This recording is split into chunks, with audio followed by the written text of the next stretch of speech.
Perfeito. Você falou, você citou, é legal que os homens que estão na live prestem atenção, que é importante, né? Se você quer ter um relacionamento saudável, bacana, duradouro, presta atenção, porque isso aí é importante. Talvez você não tá no relacionamento agora, mas você um dia vai ter, Ai, né? meu Deus, vamos lá. Aí você tem... Mas agora qual que é o papel da mulher? Você citou o papel do homem, interessante, importante. Agora o papel da mulher, porque às vezes pode ter uma mulher ali que também tá perdida, né? Às vezes não sabe qual que é o papel dela e tal. Você poderia falar pra gente qual o A papel mulher da casada? Sim, Casada. sim. Ó, Ou pode ser também, você pode falar da mulher casada, né? Aqui, creio eu, que nessa live, a pessoa que estiver vindo pode ter mulher casada e também solteira. Então você pode falar pros dois, pode ser? Eu vou ser muito sincera com você. Nem o homem, nem a mulher, pra mim, tá? Pra mim, um relacionamento bem sucedido, as maiorias... Assim, eu não vou falar 100%, porque eu não gosto de generalizar nada. Mas 95% de um casamento saudável, que eu vejo hoje como inspiração pra mim, pessoas e mulheres que buscam no Senhor direção. Direção, porque o que eu te falei, o que eu falei tá no início, a gente só vai aperfeiçoando em Cristo. A gente é melhor um pouquinho em Cristo. Ah, tem terapia? Ok, sou super a favor de terapia. Eu não cheguei ao ponto da época da depressão de fazer terapia, mas eu afundei naqueles livros de um psiquiatra que chama Augusto Cury. Afundei lendo. Então a mulher, ela tem que se nutrir para ela poder nutrir o casamento. E não adianta ficar na internet o tempo todo, vendo videozinhos e tal. Se ela não se nutrir, não estiver bem com ela, qualquer um dos dois, para fazer o outro bem, ele tem que estar bem resolvido com ele, saber quem ele é e o papel dele. Então, a mulher é a mesma coisa. Se a mulher... E eu vejo assim, gente, a Bíblia é tão fantástica porque ela deixa direção para o homem e ela deixa direção para a mulher. E hoje eu tenho visto muito pessoas investindo, sabe? Os valores. Sim. E tá ficando dessa forma desequilibrada, descompensada mesmo. E todo mundo tentando fazer acontecer a qualquer custo, mas o simples está aqui e o verdadeiro está aqui. Então, a mulher ela precisa também nutrir muito. Eu precisei nutrir muito, mas muito, para matar o meu eu, para ressignificar o meu passado. Sabe? Para eu ver as coisas diferentes no passado, para eu conseguir me entregar como esposa, como pessoa e como esposa pro meu marido. Como uma esposa que sabe o poder dela. Ah, lá em casa, por exemplo, tem uma mulher que vai de 15 a 15 dias. Eu que pago ela. Porque é meu dever de manter a casa. Se eu trabalho fora, isso é um acordo meu e do meu marido. Eu faço questão de pagar ela. Mas fora isso, 15 dias depois, é muita coisa que sobra para mim. Mas eu faço com muita alegria. Porque realmente eu entendo que o lar, sabe? Esse cuidar, isso é um cuidado, é um investimento na minha família. Então, assim, enquanto eu não estive bem comigo, ressignifiquei e entendi meu lugar como mulher. E até mesmo, né, quem eu sou, para eu me entregar realmente pro meu marido. Porque é bem isso. Se você não saber quem você é e está, assim, fortalecida em Cristo, pra você vencer todos os dias, porque todos os dias você tem desafio. Entendeu? Eu brinco, muitos casais terminam quando chega filho. As pessoas têm a falsa impressão de achar que o filho vai aproximar, né? Mas muitos casais se perdem como pessoa e como casal. Sem ter um tempo de excelência um com o outro, sem priorizar. Eu falo porque eu tenho uma avó que mora na roça, depois de Timóteo, né? E essa avó minha, ela... Tipo assim, eu coloco o despertador. Hoje minha me ligou. Eu não atendi, que eu tava na correria, mas eu vou chegar e vou ligar pra ela. Vou ver a depender da hora. Se você não priorizar isso, vai passando 10 dias, 20 dias, 2 meses, você fala assim, eu fui esses dias na casa da minha avó. Você vai ver, você já passou 6 meses sem ir na casa de sua avó. E o mesmo é o casamento. Se você não priorizar um tempo com seu marido ali, de excelência, de comunicação, de mesa mesmo, talvez você só tá na mesa, mas sua cabeça não tá na mesa. E hoje a coisa mais comum é isso. Você não ter coisa realmente, intimidade. Talvez vai ter intimidade só ali, né? Entre 4 paredes. E aí não tem uma intimidade de conversar, de ajustar as coisas, desprezam as coisas, entendeu? Quando eu falei até no início, né? De desprezar. Eu usava muito assim com meu marido. Não tem nada a ver não. Nossa, você tá fazendo um trem desse tamanho, desse... E ele com algumas coisas minhas. Mas a gente vai ver que talvez pra ele é um trem demais. Uma coisa que você fala assim, não bate a porta do carro, eu não gosto, amor, que você bate a porta do carro. Mas no dia que você tá estressado, você vai lá e soca a porta do carro mesmo, saindo. E aí aquilo vai desgastando mesmo. Você fala, poxa, eu tô casando com essa mulher que não tá dando atenção pra porta do carro. É tipo isso, sabe? Então as pessoas estão pecando muito no pequeno. A gente peca muito no pequeno, desprezando o pequeno. E quando vai ver, o casamento, a vida já foi toda para água abaixo, porque você desprezou o pequeno. Eu vou contar uma coisa pra vocês, é a primeira vez que eu conto o público, tá? Ah, então vamos. A primeira vez. Vambora. Eu tive a época que eu te falei, que eu tava mostrando muito meu corpo, cuidando da minha vida, aquela coisa toda. E realmente alimentando o quê? A vaidade. Sabrina, mas a pessoa não pode tratar, não pode ir pra academia, não pode... Não é isso. Entenda o que eu vou fazer. Eu voltei pra academia, inclusive, amém pra nós todos, tá? Eu entrei pra academia naquela época, foi no ano de 2012, foi o ano que eu casei. Foi no ano que eu casei. E eu tava cegamente cuidando do meu corpo, minha vida, gostosona, malhada, e gostava de tirar foto, aquela coisa toda. E aí, eu comecei a tomar... Quem já tomou albumina, gente? Pois bem, comecei a tomar albumina. E a albumina é potente para quem quer ganhar massa. É o ovo puro, a clara, né? É a clara do ovo pura. E eu comecei a tomar, só que eu comecei a tomar de uma forma descompensada. Tá? E eu comecei a tomar de uma forma descompensada, que eu tomava 2 colheres de manhã na hora do almoço, 2 depois do almoço, 2 à tarde, 2 à noite. E eu acho que cada colher era 2 ovos. Você imagina o que aquilo estava fazendo comigo. E aí meu marido, no início de casamento, casei e eu continuei, aí foi tipo assim, eu um pouco antes e continuei tomando depois. E aí eu casei, meu marido, e aquela luta no casamento já, de adequação, de ajuste, e de uma dificuldade e tudo. E ele sempre falava, Sabrina, para de tomar esse trem, tá fazendo mal demais pro seu estômago, você tá peidando lá e eu tô aqui, bem assim. E eu não tô dando conta. E eu, o quê? Ah, Martim, pelo amor de Deus, você tá fazendo... Pelo amor de Deus, né? Você tá... Nossa, Deus, você tá demais. Nada a ver, albumina, cara, e não sei o que e tal. Ou seja, eu estava me alimentando minha vaidade, olhando só pra mim na frente do espelho, me sentindo bonita, e tava cagando e andando. Eu quero ficar bonitona. Mas quem era o meu marido mesmo pra aproveitar, ele não tava nem tendo mais, tipo assim, desejo, porque tava tão ficando intragável. Sim. Imagina. Ou seja, eu não estava pensando nele, alimentando a minha vaidade a qualquer custo, querendo ter um corpo ali, entendeu? Uma forma descompensada. Então, depois eu fui realmente parando e, tipo assim, aí você fala, Sabrina, uma albumina ia destruir um casamento. Tipo isso. Meu marido teve que conversar com um tio meu, que é pastor. Pra orar, ora pra você ver. Não, mas nem orar, não. Ele desabafando lá em casa, ele falou, eu não tô aguentando. Simão Pedro, meu tio-avô. Eu não tô aguentando a Sabrina tomar essa albumina, pelo amor de Deus. Mas, na verdade, eu tava tão cega com a minha vaidade, com o meu corpo, com a minha vida, sem pensar no meu marido, que eu queria só ter meu corpo e pronto. Foi a época que eu consegui ter um corpo melhor, porque meu metabolismo é extremamente acelerado, e eu tinha que, né, a albumina me deu um resultado rápido, né, que é o perigo das coisas rápidas da vida da gente, que a gente tem que tomar cuidado. E aí, eu queria manter aquilo a todo custo. E eu fazia uma bomba mesmo, batia ela com batata doce e aquele trem todo. Uma loucura. Então, fazia um estrago. E ele tava ficando, assim, totalmente frustrado com aquilo. Então, a gente tem que avaliar as pequenas coisas diárias do casamento. E realmente alimentar a nossa mente, a nossa alma, e indo ajustando. Porque sem isso, não adianta. Não tem ninguém que supere um casamento. Hoje em dia, você vê que as pessoas não estão tolerando o casamento. O índice de separação, até mesmo de desprezo. Eu vejo muitas pessoas falam que nem sabem onde perder o amor.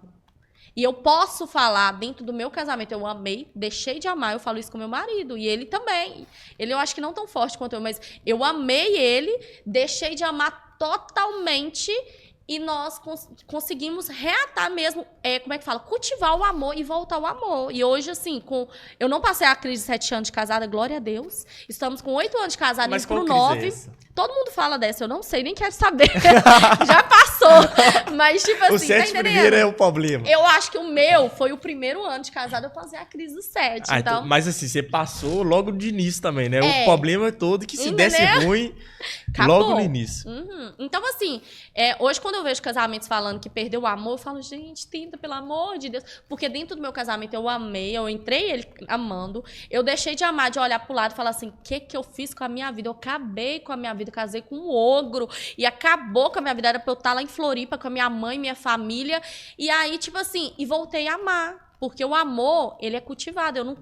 Eu não nasci dentro da barriga do meu marido, eu não fui desde nova desenvolvida a amar ele através de palavras, de atitudes. O amor, ele é cultivado. Então, quando eu vejo casamento sendo destruído por causa do amor, eu falo assim, meu Deus, tenha misericórdia, porque realmente eu passei isso. Eu sei que é... que é isso dentro de um casamento? Não é de uma pessoa que não viveu isso, é de uma pessoa que viveu isso e sabe o que é isso. E eu vejo muitas pessoas falando isso. Eu não sei onde que eu me perdi no meu casamento. Eu perdi. E você é cristã? E o que você acha da corte? Não sei se já ouviu falar. Da corte? Sim, relacionamento e tal. Menina, eu acho um desafio. Por quê? Eu não nasci cristã. Eu conheci Jesus, comecei a caminhada com Cristo já mais tarde. Eu fui a primeira lá em casa a batizar. Então, eu comecei a igreja com 12, 13 anos, assim, com frequência, através de um namoradinho meu. Que isso? Então, eu comecei a frequentar a igreja, depois fui por causa de amizades para a igreja. E eu falo que eu conheci Jesus mesmo, o meu lugar de filha, com 23 anos, 24, em meio à depressão, em meio ao casamento, à turbulência. Porque o negócio é você se considerar cristã, né? Aquela que crê, ok. Né? Até o capeta crê em Deus, né? E ele aprecia ainda as coisas do Senhor. Então, eu fui cristã do 12 até os 23 anos. E eu conheci meu lugar de filha e de viver sob a dependência e vivendo diariamente depois que eu passei depressão, que quase foi a separação e aquela coisa toda, que eu precisei depender mesmo, abrir a Bíblia, aprender quem era Cristo, porque a gente tem uma falsa impressão, né, de ver Jesus como a gente vê você. Por exemplo, estou conversando com você. E aí, vamos sair, daqui a pouco eu vou ser meu marido e vamos bater papo, aquele trem todo, e a gente vai se conhecendo mais. Eu já acho que eu te conheço demais. E quando a gente vai para Cristo, muitas são as vezes que a gente tem um relacionamento superficial com Cristo. E a gente acredita que conhece a Cristo. Porque Jesus é amor, Jesus não quer que a gente faça isso, Jesus não quer. Mas não é assim. A intimidade é só todos os dias eu conheço o Morginho. Porque todos os dias o Morginho se revela para mim. A mesma coisa é a palavra de Deus. Então, todos os dias eu tenho a oportunidade de conhecer um pouco mais e de ir também aprendendo um pouco mais com Cristo através da leitura. Então, assim, eu conheci a Deus tarde. Então, o namoro, eu não tive esse namoro que não pode pegar na mão, né? Eu não tive esse namoro que, tipo assim, não pode beijar na boca, né? Olha o outro questionando. Qual que é o namoro da corte? Me fala. O da corte, não pode beijar na boca. Na verdade, essa questão de não pegar na mão, eles falam que não pode ficar muito perto, principalmente se estiver sozinho, porque aí vai chegar no ato do pecado, né? Mas assim... Meu padrasto costumava falar que namoro é igual ferro elétrico. Liga em cima e esquenta embaixo. Entendeu? Então, mas eu acho muito delicado. Eu acho assim, crente não pode namorar muito tempo. Isso eu tenho certeza. Mas aí que tá. Eu namorei. Mas aí você acha que é melhor a pessoa namorar um tempo, vamos dizer assim, considerável pra ela conhecer a outra? Não conhece, meu amor. Você vai só conhecer a pessoa quando você casar. Você vai só realmente conhecer e ali você vai... Entendeu? Então, crente não pode conhecer muito tempo. Crente vai conhecer e vai orar e vai pedir Deus direção. Olha, é isso, não é isso. E tentar, de fato, evitar esse tipo de intimidade. Na verdade, tem que correr. Entendeu? Por isso que a Bíblia fala, orai, vigiai. Entendeu? Não, vigiai e orai. Manda vigiar. Tô até confundindo as bolas aqui. Entendeu? A gente tem que vigiar e orar, porque tem coisa que é muito óbvia. Você vai ficar sozinha com a sua namorada. Uai, gente, você tem atração pelo seu namorado. Se você não tivesse... Uai, entendeu? Então, você tá colocando ali você em risco. E quem, no caso, é evangélico, né? Já tá... né, brincando com entendeu? Com o pecado. Então, assim... Eu não sei exatamente como que funciona essas igrejas, assim, mas tem algumas que pedem até mesmo para não beijar. Sim, eu sei que tem algumas, na entendeu? Verdade, não pode beijar. Não pode. Entendeu? A corte em si, geralmente, é sem beijo, sem nada. Entendeu? Só vai ter beijo e tal. Então, assim, eu não posso nem falar muito a respeito. Eu não tive um namoro assim, entendeu? Não tive um namoro que não podia beijar essas coisas, mas eu não sei exatamente como funciona, mas eu acho que deve ser bem desafiador, mas a orientação que eu deixo, em geral, é isso. Não namore muito tempo, entendeu? A ideia é não namorar muito tempo. Perfeito. Kaique Costa, boa noite.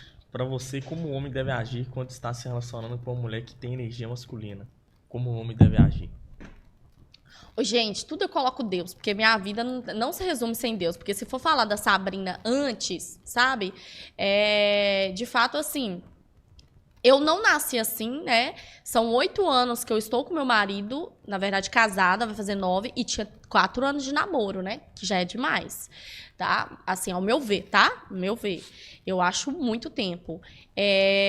Mas, assim, eu acho que o homem, ele, de fato, tem que ir avaliando, porque até que ponto ele tentar ajustar mesmo, porque ajuste. Agora, se a pessoa tá batendo a cabeça, batendo a cabeça, batendo a cabeça, você tá tendo dificuldade, né? Aí tem que ver até que ponto cada um suporta, porque também é um caso de você pagar o preço pro outro, entendeu? E buscar direção, resposta no Senhor, porque... Claro, né? Eu não sei se eu tô falando pra pessoa que vai à igreja, que busca direção. Porque eu tinha muito, entendeu? Nem sei se é exatamente... eu era muito mandona mesmo, muito autoritária.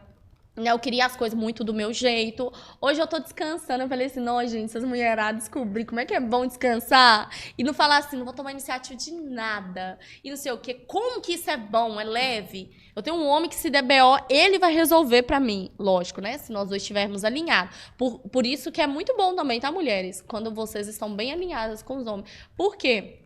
Eu tomava muita responsabilidade pra mim. E quando tava BO, meu marido falava o quê? Uai, você caçou? Se vira. Eu não falei que não era pra fazer? Hoje não, hoje eu falo, amor, olha aqui, o que você acha e tal? Eu não vou, gente. É a melhor coisa. Mulheres, descubram isso, por favor. Façam. É a melhor coisa, porque eu estou junto aí, eu falo, amor, e aí, como é que nós vamos fazer? Aí ele é o provedor. Ele tem que tomar a iniciativa mesmo de falar assim, não, amor, vamos tentar por aqui? Não, e tal. E aquela coisa toda.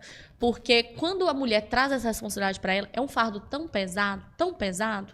E assim, o homem mesmo, o meu marido, vamos falar como o meu marido se posicionou, né? É mais fácil, porque eu falar como o meu marido, ele se posicionou firme, ele não abriu mão. Entendeu? Ele falava, Sabrina, olha, o negócio é o seguinte, não é assim. Eu não aceito assim. Se você quiser, você vai caminhar sozinha. Então, o meu marido, ele se posicionou firme. E ele falava comigo, ó, não aceito. Entendeu? E não quebrava. O meu marido, ele fala baixinho. Eu falo mais alto, assim, sabe? Mas aí ele falava, olha aqui, eu não aceito. E quando eu alterava a voz, querendo tomar a rédea, ele falava, vou deixar você aqui. Você quer? É você que vai querer ficar aqui, se você continuar com essa postura assim. Porque eu não tô gritando com você. Então, ele, tipo assim... Ele realmente tomava sobre ele né, como é que fala? Atenção mesmo. E ele pegava a rédea ali e não aceitava. Ele não submetia, entendeu? Ele falava, ó, você vai ter que melhorar, porque senão, minha filha... Entendeu? E assim, ele era firme naquilo. Ele era firme naquilo que ele falava. Entendeu? Ele não aceitava. Então, em nenhum momento, ele passava pra mim que tava tudo bem. E isso me incomodava. Eu falava, gente, eu tô descompensada, né? Eu tô desequilibrada, meu Deus. E aí eu comecei, falei, Senhor, me ajuda a ser uma pessoa melhor, porque realmente, de onde que vem isso?